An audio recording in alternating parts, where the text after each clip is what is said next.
Alright, now we need to collect... People are starving. Yeah, I can see that, Alice. In Game of Empires, you can choose a civilization with whom you can explore a world you are free to conquer. In doing so, you can establish an empire and immerse yourself in different multilayered stories as you discover ancient civilizations. Whether you wish to forge diplomatic ties in a bid to peacefully form alliances, or throw yourselves into military ventures in an attempt to ruthlessly expand your empire, you will always have the chance to make history. Welcome to Spartan Gaming. Today we have an amazing game on our hands. This is going to be like a brief introduction video, especially for early game, and during December I will make more detailed guides in Game of Empires. And make sure to download Game of Empires from the link in the description or from the pinned comment. Remember, this game is still on beta. Grab your seats early because I think this is going to be one of the biggest mobile strategy games. Now without further ado, let's start the guide. Once you start the game, what you're gonna do first is choosing your civilization. We have 8 different civilization options. By the way, look at the artwork, look at the graphics of this game. It's amazing. Now we have Britain, Roman Empire, China, Korean, Russia, Kingdom of France, Holy Roman Empire, and we have Japan. Now, when you're choosing your civilizations, you need to take a look at 2 things. One is a lot more important than the other one. I will explain it in a bit. Number 1 is, for example, if you select Japan, you will get Nobunaga. In Britain, we have Edward. In Roman, we have Pompey. This is more important than, as I said, the second thing, which is your unique units. Now, Britain, we have Longbowmen. For Rome, we have Legionary. For China, we have Chu Ko Nu. Korea, Hwarang. Russia, Cossacks. France, Frankish Paladins. Holy Roman Empire, Teutonic Knights, and Japan has ninjas. As you guys can guess, ninjas and legionnaires, these are infantry units. This is archer unit, this is archer unit, and this is another archer unit. So these 3 are archer civilizations. And Russia and France, for example, these are cavalry civilizations. The reason why I say your starting hero is more important than your starting civilization is that you cannot change your starting hero, but you are able to change your civilization later. And you will get a lot of extra badges for your starting hero compared to other heroes to upgrade its skills, which is the most important thing. So the question is, which starting hero you should choose? In my opinion, the answer is Edward. The reason is, in SLG 4X games, what you want to have as your starting hero is a hero that is good against neutral units, barbarians, barbarian camps, etc. Because at the start of the game, you will mostly do PvE rather than PvP. But none of these options, none of these heroes, do actually have extra benefits against these neutral units. So what you want to do, you want to select a hero that will match your main troop type. And my recommendation and what I'm going to do is that I will go for cavalry. And Edward, even though Edward comes with Britain and Britain unique units is archers, please pay attention to that. The expertise of your starting hero may not match the unique units of that civilization. For example, as I said, Edward is a cavalry hero, but Britain is an archer civilization. Pompey is an archer hero, but Rome has legionnaire as their unique units, so that they are an infantry civilization. Same goes for this one, Kingdom of France. As you can see, unique units, Frankish Paladin, but Charles Martel is an infantry hero. So please pay attention to that. As you can see here, changing civilization won't affect your initial hero. So even though you change your civilization, you will just keep getting extra badges for your starting hero, but you can always change your civilization. My advice, my recommendation is go with Britain so that you can get Edward as your starting hero, then switch to one of these cavalry civilizations. We will discuss that in the next video, but let's go for Britain. Once you confirm it, we are going to have a quick intro where the game guides us pretty much for every single action. Let's finish this real quick. All right, now we need to collect... People are starving. Yeah, I can see that, Alice. You can gather resources by doing 2 different actions. You can either click on this resource and say gather, or you can just select your villager, drag and drop. Work. Now we have more villages so that we can farm more resources and do more actions. Now, since we have enough prosperity, we can promote to the next age. Let's do that from Neolithic age to, we are going to Copper, I think? Yep, Copper age. Age number 2. I'm going to show you guys the ages, and boom, now we will take a look at the combat. Our allies are running away from barbarians, but to actually be able to fight against them, we need to first build a rally area, create a troop. We select our commander. As you can see from this silhouette, this is locked now. But once you get your primary commander to level 21, you can start deploying a march with 2 commanders so that you can benefit from both their skills. Barbarian Vanguard. Man, look at his portrait. He looks so freaking... oh my god, like the graphics. Crazy. Now we're going to build a barracks. And from barracks, we can train infantry soldiers. This is a building just to train infantry. Let's make it quick. Boom. Speed up. Yes. Go to new world. Now we are moving to actual map. Now we are in the actual map. We can just zoom out and take a look around. Boom. Like, as you can see, like this is a huge map. Let's go back into our city and perform some actions to progress on the quest line. Research Town Hall Tech Farm Expansion. Now this is important because almost every single building has its own respectable research. I will show you that in a moment once we are done with all these. Now, as I said, you can collect resources with 2 different things. You can either click on the resource, click collect, and choose the villagers that you want to send to that resource. For example, let's send these 2, or you can simply drag and drop. Another super unique thing is these animals. These animals are actually, you can actually interact with these. You can hunt them, right? Let's hunt this guy. I'm sorry, buddy. I have to do it. I have to show people why you are here. We can hunt these animals and get extra food. And as I said, I mean, props to developers. I think this is super unique. And oh my god, they're harvesting this poor goat. Now let's go back to our quest line and claim this because we have collected enough food. Let's unlock hospital. But for that, we need to research for the technology, research, free speed up. We have a free speed up.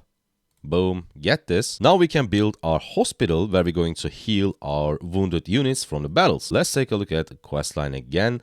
Our main goal in the early game is just to, progress in that quest line because not only it will give us a lot of rewards, but it's kind of showing us, it's kind of teaching us how to play the, certain actions, what to do, what to not do. These icons are super important because if you see that sleeping icon, that means you are not doing any research. And you may see the same icon in here.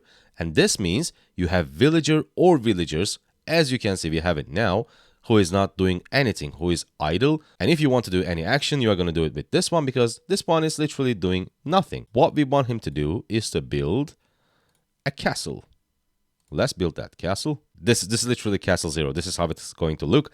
And we are going to upgrade it throughout the game because unlike any other game, these buildings are not starting with level 1 and then you are taking them, I don't know, to level 20 or 30 or 40 at the end game. There are no building levels. And that's why I think this is very refreshing and different. Now, next, we are going to build a frontier camp. I will touch on to that later on. Let's do another research. And this time, we're going to do unlock food warehouse. Let's do that. We have a free speed up. Always use it to save some time. And in barracks, we are going to train some infantry because why not? You should always be training, always researching, and always building if it is possible. And as you can see right here, every single time you are going to complete a research or do a certain action, you are going to get prosperity. And if you can reach this threshold, you will be able to promote to next age, which is super important to unlock more buildings and more technologies. Let's try a quick deploy now. Okay, this is a frontier camp. What you can do with this camp, you can literally teleport your troops to these frontier camps. Boom, deploy. And they are right here. This is super useful both in PvE and PvP. You have to take advantage of these frontier camps. Now, this guy's not doing anything. Go farm some food. Let's take a look at questline again. Collect wood. Defeat a barbarian 1 time. Now, when you need to find either a barbarian camp, or any type of resources, all you need to do is to click on this icon right here and then select what you want to find. But for example, for barbarians, without defeating a level 1, you cannot search or attack to a level 2. If you want to kill, level 20 barbarians, let's say, you first need to kill at least a level 19. So we are going to start with level 1. Let's kill these guys. We click on it, attack, create a troop, boom, deploy. Now we discovered a tent, and these tents will give you a lot of good rewards because it's not much per tent, but there are so many tents in this huge map. Like, can you imagine? Look at that. Like, look how many tents you will find in this map. So yeah, they add up quite a bit. Now let's do another research in our town hall, which is unlock wood warehouse. Let's do that real quick. We are gaining more prosperity. Now we need plow 1 and saw 1. Now I can show you that buildings has their own technology research. For example, in our town hall, look at that. Look at that. That is huge. With every age, you can unlock new technologies, but this is just a town hall. If we click on food warehouse, look at that. Like, every building, it is crazy. Even barracks, I cannot show you this right now because of quest progression, but you will see that like almost all these buildings has their own technologies, which is a great thing, especially if you want to, and you should want to focus on one certain troop type, because let's say I'm going to be a cavalry main, so that I don't need to research anything on my barracks unless it's a must to unlock a new technology for my main troop type, and I doubt that it will. So yeah, this helps you a lot with focusing on one troop type only. Alright, we finished the first 6 quests of the quest line number 1. Now we will get a lot of rewards, but most importantly, Scroll of Castle, because with these Scroll of Castles, we can actually build our castles. We can upgrade it to the next level. Let's see how many we need. Look at this guy. He's so mad. All right, we have a new quest line. Research Castle Construction Stage 1. Boom. If we click on it, as you can see, with those scrolls, now we can upgrade our castle to level 1 because it was level 0. Explore 3 fog-shrouded areas. Now, I'm going to show you guys a really important thing when it comes to scouting. Because what you can do, you can just zoom out, okay? Usually, when you need to scout a certain fog... Okay. We click on this. It's a vision rune. Come on. It unlocks a lot of fog, which is super helpful. Did I tell you that you can actually... you can actually fish in this game?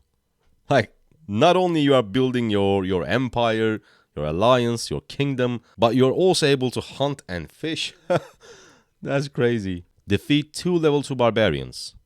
Let's do it real quick. Since we already defeated level 1, we can search for a level 2.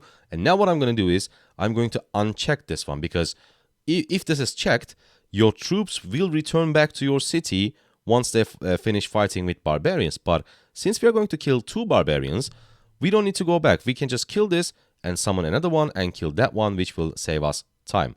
Let's do it real quick. We are going to uncheck this, attack. In the meantime, we can keep completing our other quests. Explore 6 fog areas. Okay, where's my scout? Okay, there he is. So here's an important tip for you to, speed up this fog clearing process. What you can do is, you don't have to click the closest fog. You can just select, like right here, click on auto explore. So what's going to happen is, your scout will take a certain path, and until he arrives here, he will be able to explore all the fog along the way. So it's going to speed up your... Oh my god, that's a perfect deal. Hanzo. This is a really nice cavalry commander.